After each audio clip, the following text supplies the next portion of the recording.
So, I finally watched Rick and Morty season 6. And I was honestly quite surprised at how good it was. I'd put off watching it for I don't know, what feels like a good year or so, simply because season 5 was so fucking disappointing. Season 5 was just boring and up its own ass, and I just didn't enjoy watching it as much as I enjoyed previous seasons, which made me feel bad because season 1, even season 2 of Rick and Morty, at that point in time, I could say that's one of my favorite fucking shows. But what's my hair doing?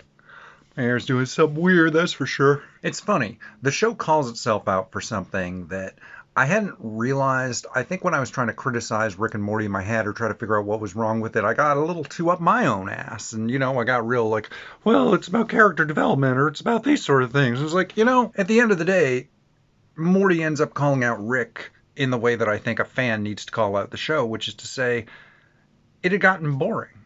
It had just gotten boring. It was stuck in a rut. It's the same old, fucking Rick says the same shit in every fucking episode, and they do the same thing, and it's like, oh, ha, ha, isn't it funny? I was like, no, man, it's fucking boring. And in this season, they managed to make it less boring. How?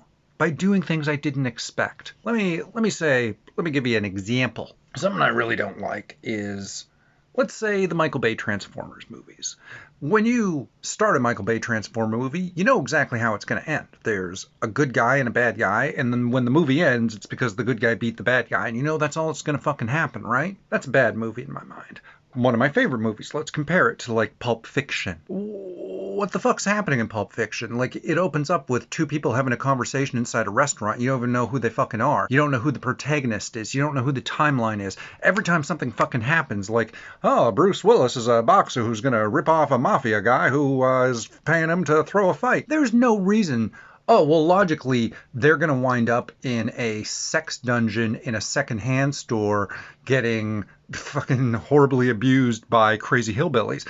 There's no logical, this will happen, then this will happen, and then this will happen. Classic fictional tropes. That's my idea of good writing. I like watching a story where I have no fucking idea where it's going to go. I have no idea what's going to fucking happen. I love that kind of shit. Rick and Morty had gotten very boring and very predictable. Season 5, it had that texture of a show that's being written by fans of the show, and it just can't grow, it can't expand. And season 6, I'm not saying it grew or it expanded or it did some fucking great thing, but I wasn't fucking bored all the time. That's as good as it gets right now, I wasn't fucking bored. I had a good time. I enjoyed watching it. I kept clicking next episode, and I genuinely laughed a bunch of times. I don't know if I laughed a bunch of times at season 5, but yeah. I would say season 6 is the most I've enjoyed Rick and Morty probably since the first or second season. It's still not as good as that first season was. I think that first season is fucking magical. Again, possibly because it's not up its own ass at that point in time. That Rick still feels like he's just a dude who likes to party and doesn't really give a fuck. Not this cartoon character whose apathy is both his sword and shield that he carries into battle. It's just, the show can get really fucking dull sometimes, and it did. And then it got less dull, and I really appreciate that. I'm glad I watched it.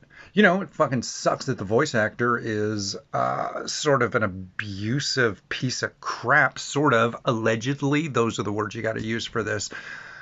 I'm definitely done with that dude from everything I've heard and seen. He seems like he's the piece of shit we worried that he was. So, fuck him and let's move on. But writers, producers, animators, the people who made the show, I compliment chef's kiss to Rick and Morty season.